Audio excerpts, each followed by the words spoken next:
Assalamualaikum warahmatullahi wabarakatuh. Perkenalkan, nama saya Atin Putra dari Prodi Keperawatan Belitung. Di sini saya ingin menjelaskan tentang bagian anatomi sistem hormon endokrin. Yang pertama itu hipotalamus. Hipotalamus. Hipotalamus bertindak sebagai penghubung antara endokrin dan sistem saraf. Hipotalamus merangsang endokrin untuk memproduksi hormon lewat sinyal saraf dan mengedarkannya ke seluruh tubuh. Yang kedua yaitu kelenjar pituitari. Kelenjar pituitari ini bertugas menghasilkan hormon yang membantu mengendalikan banyak proses dan fungsi organ tubuh Anda. Kelenjar pituitari dikenal sebagai masternya kelenjar karena menghasilkan hormon yang mengatur fungsi kelenjar atau sistem hormon lain seperti kelenjar tiroid, ovarium, testis, dan kelenjar adrenal. Yang ketiga yaitu ini kelenjar pineal.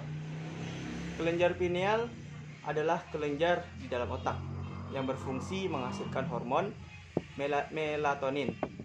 Hormon ini berperan untuk menimbulkan kantuk dan mengatur irama tidur atau yang biasa disebut dengan irama sirkadian. Selanjutnya yang keempat ini itu kelenjar tiroid. Kelenjar tiroid adalah satu dari kelenjar endokrin terbesar pada tubuh manusia. Kelenjar ini dapat ditemui di bagian depan leher, sedikit di bawah laring. Kelenjar ini berfungsi untuk mengatur kecepatan tubuh, membakar energi, membuat protein, dan mengatur sensitif tubuh terhadap hormon lainnya. Selanjutnya yang kelima yaitu kelenjar paratiroid.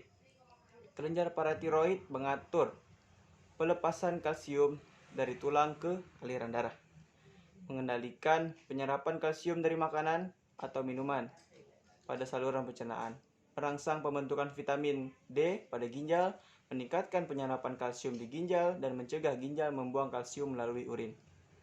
Selanjutnya, yang keenam ini yaitu kelenjar timus. Kelenjar timus merupakan bagian penting dari sistem getah bening atau sistem limfatik di dalam tubuh kita. Salah satu tugas penting kelenjar timus ini bagi kesehatan adalah memproduksi sel darah putih atau disebut dengan limfosit T. Oke. Selanjutnya yang ketujuh ini kelenjar adrenal. Kelenjar adrenal ini atau korteks adrenal bertanggung jawab dalam memproduksi 3 jenis hormon, yaitu aldosteron yang mengatur elektrolit dalam tubuh dan tekanan darah, kortisol yang mengontrol kadar gula darah dan metabolisme, dan gonadotropin yang mengatur hormon seks. Yang kedelapan yaitu kidney atau biasa disebut dengan ginjal.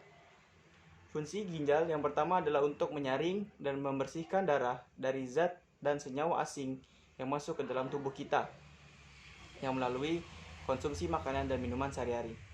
Sebelum diedarkan ke seluruh tubuh, darah terlebih dahulu melewati proses penyaringan di ginjal, khususnya di bagian nefron. Oke. Yang kesembilan, selanjutnya adalah kelenjar pankreas. Kelenjar pankreas di dalam tubuh adalah memproduksi hormon dan enzim untuk menghancurkan makanan di dalam perut.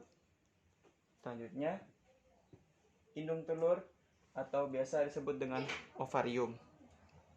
Ovarium memproduksi hormon estrogen dan progesteron.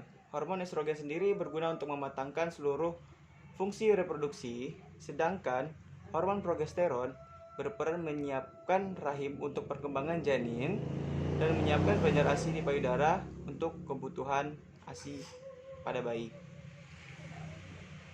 Selanjutnya yang ke-11, uterus atau biasa disebut dengan rahim.